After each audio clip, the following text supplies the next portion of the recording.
We have heard a lot from our witnesses today about different policy ideas and regulatory barriers that hold back the development of more housing. I think at the core of many of these ideas is one basic fact. We need to build more housing. I mean, it's simple. There are many factors that have led to our current environment where housing supply has failed to keep up with demand. While some of those factors are beyond the remit of Congress, there is a universe of federal barriers to housing supply that we are working on addressing in this committee. I want to spend my time today focusing specifically on one of those federal barriers that I feel is worth some attention. Build America, Buy America, or BABA. These requirements were enacted as part of the Infrastructure Investment and Jobs Act signed by President Biden in 2021. The statute states that BABA applies to infrastructure, but a decision by the previous administration has applied Buy America requirements to federal housing projects in addition to hard infrastructure projects. Sadly, that decision has had disastrous effects. While a hard and fast BABA requirement may make sense when building a bridge made of steel and concrete, it makes less sense when you think about all the different components that go into building a home. And fundamentally, this policy betrays a basic reality of federal housing programs. If we are aiming to take finite federal resources and use them to build housing, we need to be able to scale those dollars as efficiently as possible to make it work. In other words, in order to build more affordable housing, we must use federal resources to build housing affordably. I recently asked affordable housing groups to bring my office anecdotes demonstrating the effects of BABA on projects, and I'd like to take a moment to share some of those stories. One developer in the southwestern United States had this to say about BABA costs, and I quote, "For a 60-unit affordable housing development, we estimate these soft costs could be in upwards of $250,000. For example, each project will now need to hire a BABA consultant to manage the waivers. That's $50,000 to $100,000 a project. General contractors will need to increase their administrative time on projects to manage compliance, another $100,000. And architects and designers will have additional administrative time, another $50,000.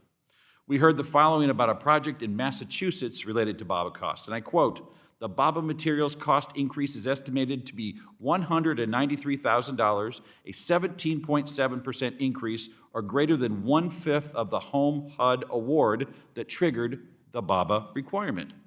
We heard this about a project in Wisconsin. For a 45-unit project with a construction budget of around $8.5 million, the BABA impact was estimated at over $400,000. The home award that would trigger BABA requirements was around $700,000. So more than half of the federal Home Partnership Program money would be used to pay for BABA compliance. We heard this about a project in California. Quote, "On one project in Central California, 80 units, BABA requirements resulted in an increase of approximately $1.3 million. And we heard this about a project in Montana. Quote, "A project to provide homes to families experiencing homelessness lost the opportunity to use $360,000 of a $1.3 million Housing Trust Fund grant that expired on September 30, 2025. The contractor was unable to find products made in the U.S. to complete the utility work in time because U.S. products were on back order." I have more of these. I could go on and on and on, but the reality is that however well-intentioned it may be, BABA is driving up the cost of projects, wasting federal dollars that could be going to building more housing, and in some cases, it's even killing projects entirely. With the little time I have, Mr. Sears, Ms. Smith, Mr. Peter, can you briefly please share with us your opinion on the cost associated with the Build America, Buy America requirements for affordable housing projects? Mr. Sears. Thank you, Mr. Flood.